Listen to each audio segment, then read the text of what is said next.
Welcome back. Your dreams were your ticket out. Welcome back to that same old place that you laughed about. And welcome back into the Yinzer Crazy Show. Thanks so much for tuning into another episode. Once again, back with Mike and JY. We're excited to welcome in another local legend, as somebody here that certainly has made a name for himself in the Pittsburgh area. If you are a Steelers fan or Pitt follower, I know that you are well aware of his journey and career. So let's help you get to know him a little bit better.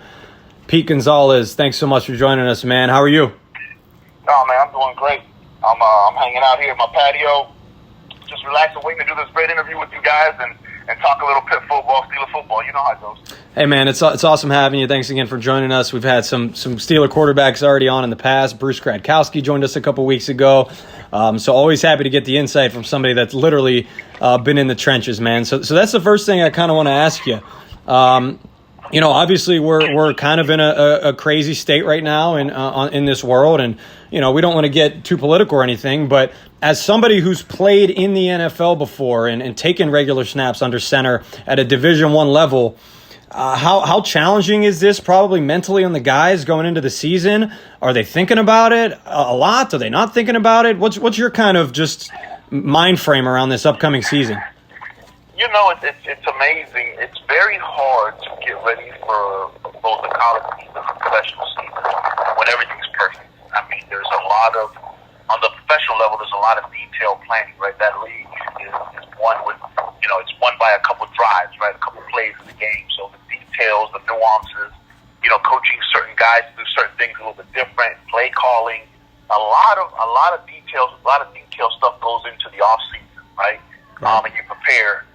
For college, you're trying to fill your roster spots. You're trying to find what young guys are stepping in. You lost the seniors, maybe you lost the coach, et cetera, et cetera. So there's a lot of detailed work. There's a lot of cohesiveness that happens in the off season, and this whole COVID stuff has really disrupted that tremendously for all sports, right, and all activities, and for every family. So I'm curious to see what type of product we see on the field. I know from a fan's perspective, it totally sucks because we like to be in the stands. We like to watch our guys. We love the energy of Heinz Field. We love being on the sidelines rooting for our Pitt guys. And not to be able to do that, I think it's going to leave a void in the emotion and the excitement of the game. Sure, no question. Well, I mean, along those same lines, no preseason for what is seemingly the first time in forever. Obviously it's been running through my mind a lot. Injuries have to be something that are going to spike a little bit this year. Do you agree? Just because you don't necessarily have that kind of get those game snaps, right, prior to the season? Or is it something where when you scrimmage each other, kind of like a blue and gold game at Pitt, where these guys are going to be ready and coaches are able to prepare for no preseason? That's a great question. I thought about that. And from an injury perspective, the veteran guys typically know how to take care of their bodies, right? Those guys have been around long enough. They know what they have to do when they're not in the stadium, when they're not around the team doing those activities. That's your job, right? Your job is to stay in shape and stay physically fit. My question is probably for some of the younger players. The guys that are new in the league, they're trying to find their way. Did they stay in shape in the off season? Did they diet correctly? Did they study? So there's a lot of questions around the whole injury piece, right? Did they rehab injuries right because they couldn't be at the stadium, at the medical facilities? You know what I mean? Right. So a lot of questions. I would anticipate some pain there just because of the lack of contact and the lack of getting your body physically ready for a grinded season with the preseason. But I'm curious to watch it as well, man. I'm not thinking that everybody's going to make it through the year. I think there's going to be some gaps there for some guys. Sure. Yeah. Let's transition a little bit. On a more positive note, it looks like we are just weeks away. Believe it or not, from Steelers football, and not just that, some ACC Pitt football as well. You're obviously a guy very familiar with that scene. I'm just kind of curious, what is your kind of level of fandom? I know you're originally a South Florida guy, and then, you've pretty much been in Pittsburgh, correct me if I'm wrong, living, right, ever since college and the pros. Yeah. So are you somebody who do you root for Pitt? Do you root for South Florida teams? Where do you kind of fall along those lines when you're watching viewership? My love and my heart is the University of Pittsburgh. I root for them tremendously. I've seen I've seen the transition from Dave Wanstead and the pain that it caused to have some bad coaches come in or some bad decisions by those boards of the athletic department to bring in some guys that didn't stick and just kind of got up and go. You know what I'm saying? I've been through that pain. I didn't like it. They lost me a little bit there. But the one thing that keeps on coming back to the University of Pittsburgh is some of the guys like Chris LaSala there, Coach Junko, some of those guys that I was in tune with. I mean, Rob Blank was a trainer. He just retired this year. You know, those guys made it special. You know, the new athletic director, I think she's phenomenal. She's really going to get it, man. She's giving us a vision. She's giving us structure. She's going to invest in the programs, those outside of football and basketball, you know, those Olympic programs, that basketball, that volleyball, women's soccer. You know, so I'm excited about the University of Pittsburgh. I've always been excited. We did transition there for a little bit. I'm a huge fan. I love watching college football. I love seeing young men go out there and develop and learn, right? And, you know, I'm pretty unique because I believe that my senior class was the one that got Pitt back on track in that '98 season when we won that triple overtime in West Virginia. We went to a bowl. We broke that curse for, I think it was like 12 years or something. It was nuts. You know, the Pitt hadn't gone to a bowl in a long time, and we finally put it back on track. That allowed us to get Larry Fitzgerald, Antonio Bryant, Tyler Palco, and a bunch of NFL guys, you know, started committing to the University of Pittsburgh after they saw that energy that Walt Harris brought. So I feel very responsible for the success of the program. I'm very in tune with it, and I like what Narduzzi's doing. Definitely. So on that note, you know, obviously, what would you say was your most, you know, memorable time, you know, during your playing years at Pitt, or, you know, something that stuck out to you the most during your years there playing? You know, that's a great question. I have a lot of great memories, but I have to tell you, the older I get, the more I cherish the moments we had in the locker room with the guys. Yeah. You know, the more I remember the times I walked into a huddle and just looked at the guys in the eyes and said, "Hey, man, let's go. We have to get this." Or, you know, those special, intimate moments that you have. Definitely. So, like, is there anything that you would like to plug? Like, what is Pistol Pete doing during these times right now? You know, I know that I actually, believe it or not, my brother actually, this was probably 5 or 6 years ago, he actually went to one of your quarterback camps as a wide receiver.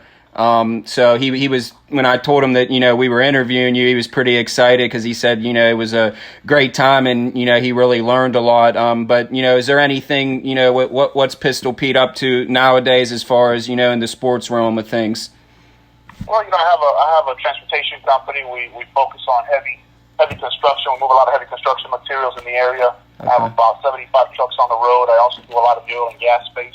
And, you know, very fortunate to use my experience as a quarterback and the lessons I learned in football and apply it to business and build good teams there and be able to hire, you know, have a bunch of team members, over 100 people that are on our team, driving trucks and working for us. So, you know, I'm an entrepreneur, man, out here trying to get it like everybody else. Yeah. Attaboy, aren't we doing just the same? So, hey, man, I got to ask you, before we go, obviously you had the stint with the Steelers, and I think there's a good chance that you're going to be the last player prior to Ben Roethlisberger to ever wear number 7 in the black and gold. Is that something you ever thought about in the black and yellow?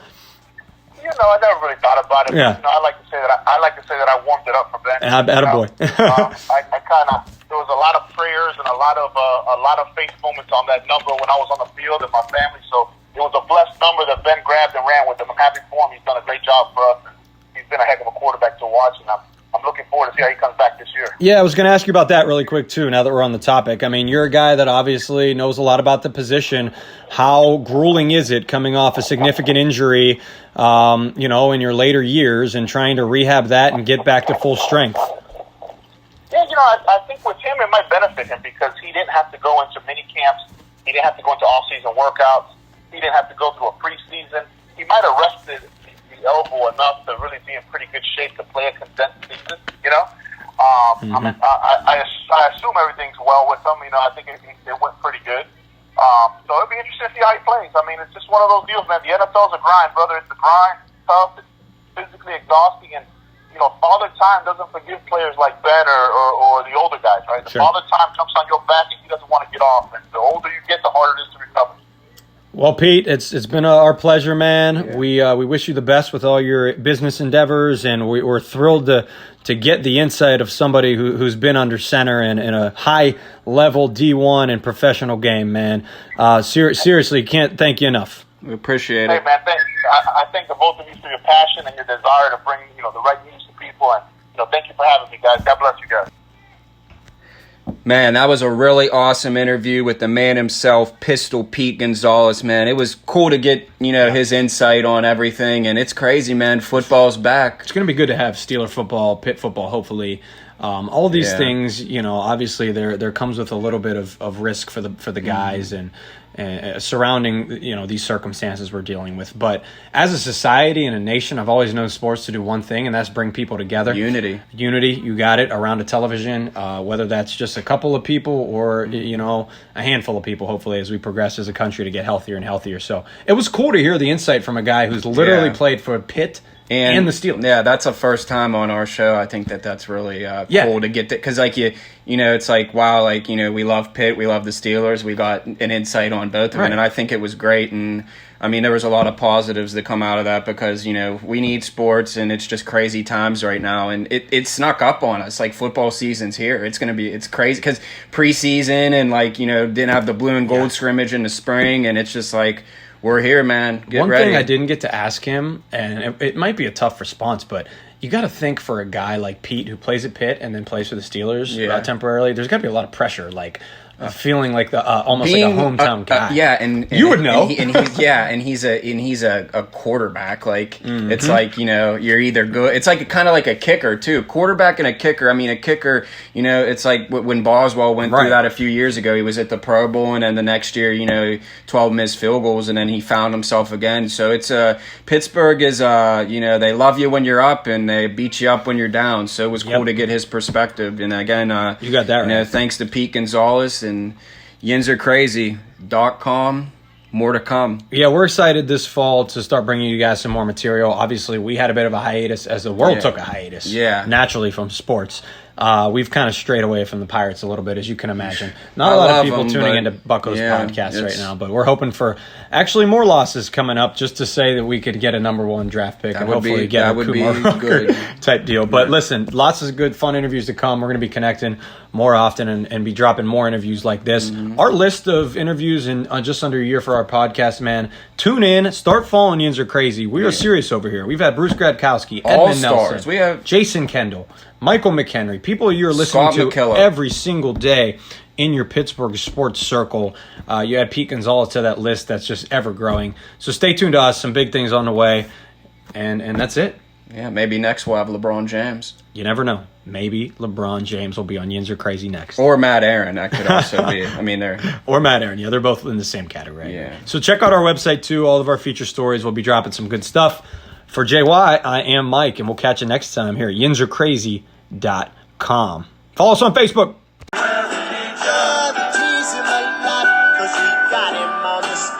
Welcome back.